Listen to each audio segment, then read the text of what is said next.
reckon you should let sleeping dogs lie, but pay no attention to such cliches, because in the case of Square Enix and United Front Games' open world thriller Sleeping Dogs, there's very little time to take a quick nap. Years in the making and featuring non-stop action inspired by the cream of Asian cinema, Sleeping Dogs puts you in the role of Wei Shen, an undercover cop who has the unenviable task of taking down the Hong Kong triads from the inside.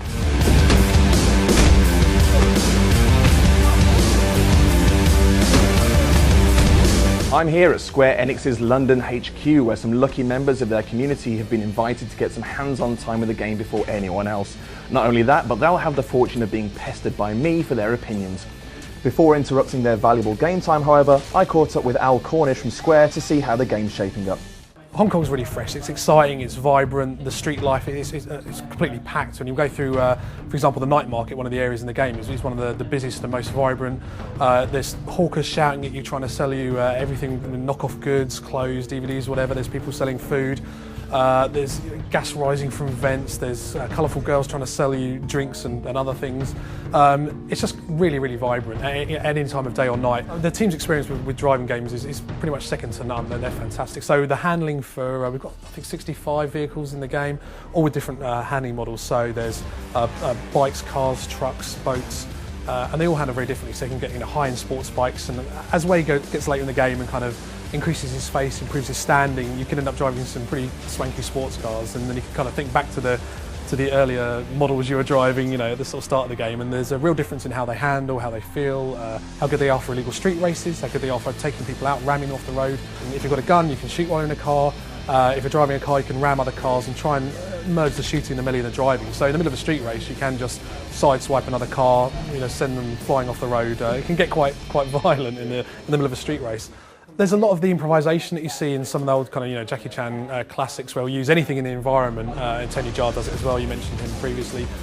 And not just in terms of how you can kind of get away from opponents or outmaneuver them, but also just how you can hurt people. So Wei's very capable in and of himself. He can break limbs, kick people on the ground, tackle them, kind of do almost MMA style spear tackles and break their jaws. But he can also use the environment. He can throw people's heads into fans, use table saws, burn people's faces on stoves, use almost anything. And as well as objects that you've kind of specifically tagged up with special kind of kill animations around them, you can also sprint and just throw enemies at any time under ragdoll, and you can smash them into the corners of walls, throw them into oncoming traffic, pitch them over the edges of railings to fall to their deaths. There's so many different ways of expressing yourself in combat. So one of the things we try to do is keep everything flowing together, so you never have to kind of go into a shooting mode or a melee mode, by sort of swapping out special equipment or pressing a sort of mode toggle button or anything like that. So a really good example is how you go how you can go from melee to shooting is if you've got a guy staying behind cover blasting you,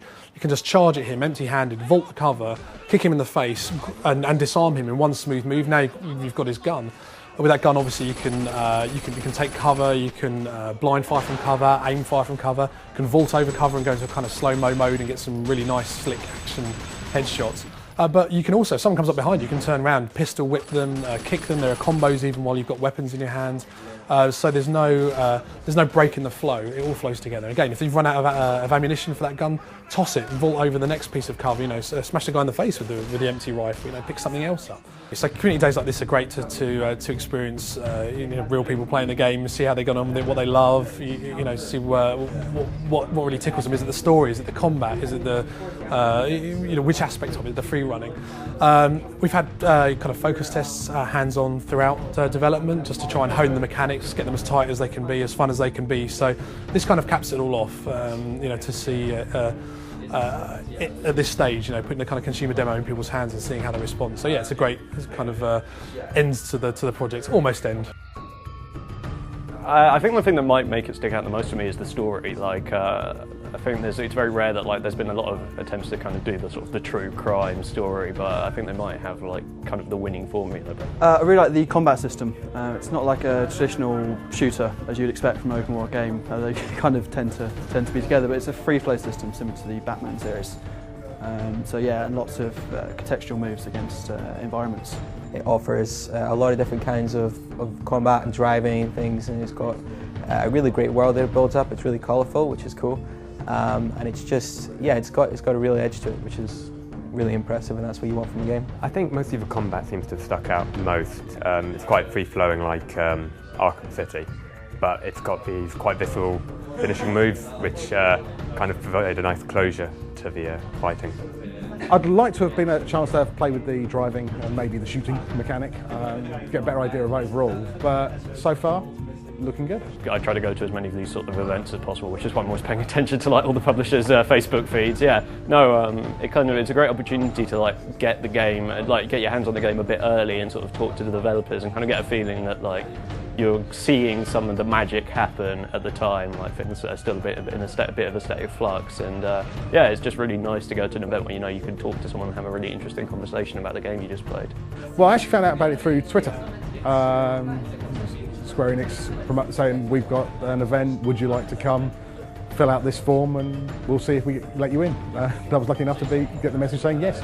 There's plenty more coming for the community. Can't go into too many specifics now, but the best way to keep in touch and see what's coming down the pipe is to like us on Facebook, follow us on Twitter, or go to sleepingdogs.net for more information, and then you won't miss out on anything that's coming.